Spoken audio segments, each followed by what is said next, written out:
Hi friends, सभी दोस्तों का हमारे यूट्यूब चैनल पर स्वागत है। जैसे कि साथियों, आप सभी को पता है कि आपका पटवार के एग्जाम की डेट आ चुकी है और आपका साइंस का टॉपिक उसमें बहुत ज़्यादा मायने रखता है। साइंस दोनों एग्जाम के लिए अच्छी है। इसके अलावा एनटीपीसी रेलवे का जो एग्जाम हो रहा है उसमें भी साइंस आपको ज़्यादा बहुत इंपॉर्टेंट है। तो आज की क्लास में हम शुरू करेंगे साइंस के बारे में। तो साइंस का सबसे पहला इंपॉर्टेंट टॉपिक जो उसमें दिया हुआ है आपके, वो दिया गया फूड के बारे में, फूड व न्यूट्रिएंट के बारे में, खाद्य पदार्थों के बारे में। तो आज सबसे पहले हम डिस्कस करेंगे खाद्य या भोजन के बारे में। भोजन क्या होता है? भोजन फूड के बारे में आपको दिया हुआ है। सबसे पहले हम फूड के बारे में डिस्कस करेंगे।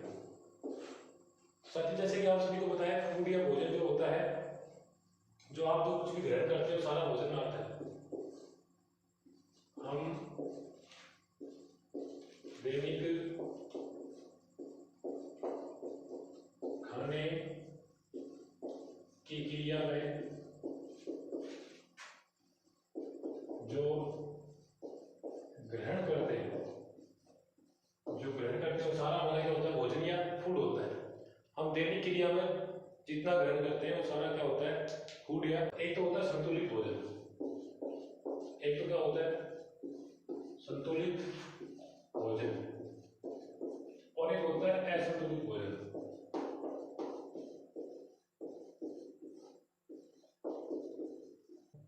असंतुलित का भोजन का मतलब ये नहीं कि आप कम खाते हो तो असंतुलित भोजन है।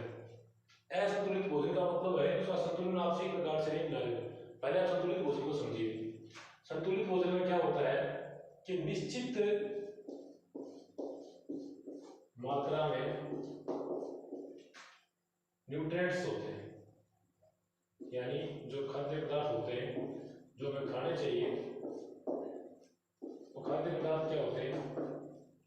निश्चित मात्रा में खाद्य पदार्थ होते हैं।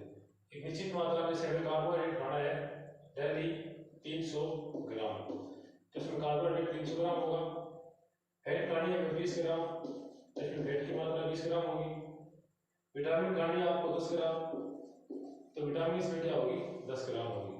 तो ये जो आप खा रहे हो ये क्या आपका संतुलित भोजन है। संतुलित भोजन, संतुलित फूड है। इसमें क्या होता है? इसमें आपको खाना चाहिए कितना? 300 ग्राम कार्बोहाइड्रेट। कार्बोहाइड्रेट खा रहे हो आप 200 ग्राम या 250 ग्राम। फैट आपको लेनी चाहिए 20 ग्राम, फैट ले रहे हो आप 100 ग्राम। प्रोटीन आपको लेनी चाहिए 10 ग्राम, प्रोटीन ले रहे हो आपको 5 ग्राम।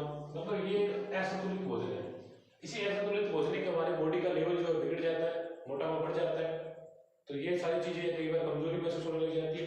ये सारा असंतुलित भोजन का कारण होता है।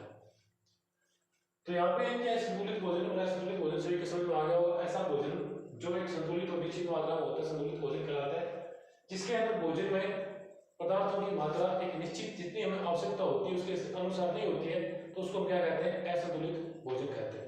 आप कहोगे सर कुपोषण का शिकार होते हैं, कुपोषित बच्चे होते हैं, कौन से भोजन का सेवन करते हैं? तो जो वो क्या करते हैं, कुपोषित जो बच्चे होते हैं पोषण का उन्हें सही पोषण नहीं मिल पाता है, उन्हें सही पोषण नहीं मिल पाता है। सही पोषक पदार्थ जो होते हैं वो नहीं मिल पाते, सही पोषक पदार्थ नहीं मिल पाते। इसमें क्या होता है? असंतुलित भोजन हम क्या है? एक निश्चित मात्रा में नहीं खा रहे। असंतुलित भोजन कर रहे बच्चों को हम कुपोषण का शिकार नहीं कह सकते। असंतुलित भोजन जो कर रहे बच्चे उनको कुपोषण का शिकार नहीं कह सकते, वो एक अलग चीज है, ठीक है ना? ध्यान रखना है। तो यहाँ से देखिए आप क्या आ गया? आपका संतुलित भोजन निश्चित मात्रा में खाद्य पदार्थ या पोषक पदार्थ होने चाहिए, वो क्या होगा? संतुलित भोजन होगा। और जिसमें अनिश्चित मात्रा में हो वो क्या होगा? असंतुलित भोजन होगा। ठीक है, समझ में आ गया सभी के? अब हम बात करते हैं कि सर अगर हम संतुलित भोजन करें तो संतुलित भोजन जो होता है उसके अंदर पोषक पदार्थों की मात्रा कैसी होती है। तो न्यूट्रिएंट्स का आपके टॉपिक दिया हुआ साथियों, न्यूट्रिएंट्स का टॉपिक आपके दिया हुआ है, काफी इंपॉर्टेंट टॉपिक है। तो अब हम बात करेंगे न्यूट्रिएंट्स, पोषक तत्वों पे। अब हम किस पे बात करेंगे साथियों? पोषक तत्वों पे। पोषक तत्वों पे बहुत से क्वेश्चन आते हैं। अब हम बात करेंगे पोषक तत्व, न्यूट्रिएंट्स कौन कौन से होते हैं। ये दो तरह के होते हैं, एक तो होते हैं कार्बनिक पदार्थ और एक होते हैं अकार्बनिक पदार्थ। एक होते हैं सूक्ष्म मात्रिक, एक होते हैं वर्धमान। तो इनको दोनों तरह से डिवाइड करेंगे। एक तो क्या होंगे? कार्बनिक पदार्थ, जिसके अंदर क्या पाई जाती है? कार्बन। और एक होते हैं अकार्बनिक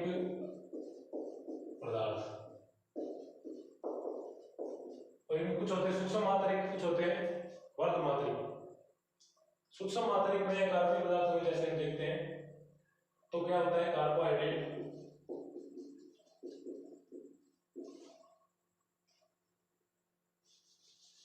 सूक्ष्म कार्बनिक पदार्थ जिसमें क्या होता है, कार्बोहाइड्रेट, विटामिन, फैट, ये सारे क्या होते हैं, इसमें कार्बन पाई जाती है। अकार्बनिक पदार्थ वो जिसके अंदर कार्बन नहीं पाया जाता, उसको हम क्या कहते हैं, अकार्बनिक पदार्थ कहते हैं। अब अगर हम बात करें साथियों कार्बनिक पदार्थ की, तो सबसे पहले बात करेंगे कार्बोहाइड्रेट के बारे में। कार्बोहाइड्रेट, कार्बोहाइड्रेट से बहुत सी क्वेश्चन आते हैं। सबसे पहले तो ये आता है कि इसका रासायनिक संबंध क्या होता है। इसका रासायनिक संबंध होता है C6H12O6, जिसको वैसे लिख सकते हैं CnH2n4OL। यहाँ पे का मान जितना आप रखोगे उसके डबल होगा। जैसे यहाँ पे आपने लिखा C12 तो ये कितना होगा, H24 और O12। इसमें एक बात यहाँ पे ध्यान रखने वाली है, इसमें हाइड्रोजन और ऑक्सीजन का जो अनुपात होता है वो जल के अनुपात के बराबर होता है। ये जल में होता है, इसी तरह से यहाँ पे होता है। देख रहे होंगे आप, यहाँ से काटेगा कितना है 2, यहाँ पे कितना है 1। हाइड्रोजन में, कार्बोहाइड्रेट में हाइड्रोजन ऑक्सीजन का अनुपात जल के अणु के अनुपात के बराबर होता है। ये क्वेश्चन अभी पीछे पूछा गया था। आगे से ऐसा क्वेश्चन आए तो उम्मीद करता हूँ आप सभी लोगों का सही होगा, क्योंकि यहाँ पे ये क्वेश्चन पूछा गया था तो ये सही होने वाला है। नेक्स्ट हम बात करते हैं देखिए कार्बोहाइड्रेट के बारे में। तो कार्बोहाइड्रेट का सूत्र क्या होता है, समझ में आ गया आप सभी। तो कार्बोहाइड्रेट जो होता है 3 टाइप का होता है, मोनो कार्बोहाइड्रेट, दूसरा क्या होता है डाई कार्बोहाइड्रेट, और तीसरा क्या होता है पॉली कार्बोहाइड्रेट। तो मोनो में क्या होता है, एक जैसे कार्बन की श्रृंखला वाले या सरल कार्बोहाइड्रेट को मोनो में रखते हैं। दो या दो से अधिक मोनो सैकराइड को डाइसैकराइड में रखते हैं, और 2 या 2 से अधिक डाइसैकराइड को किस रखते हैं, पॉलीसैकराइड में रखते हैं। तो ग्लूकोज जो है साथ ही ग्लूकोज सिंपल होता है, शुगर जो आपका घर में होता है, शुगर से चीनी जो होता है वो मोनोसैकराइड का एग्जांपल है। इसके अलावा जैसे आप जो सुक्रोज वगैरह नहीं खाते हो, सुक्रोज वगैरह जो होते हैं क्या होता है डाइसैकराइड होते हैं। सेल्यूलोज जो होता है ये क्या होता है, पॉलीसैकराइड होता है।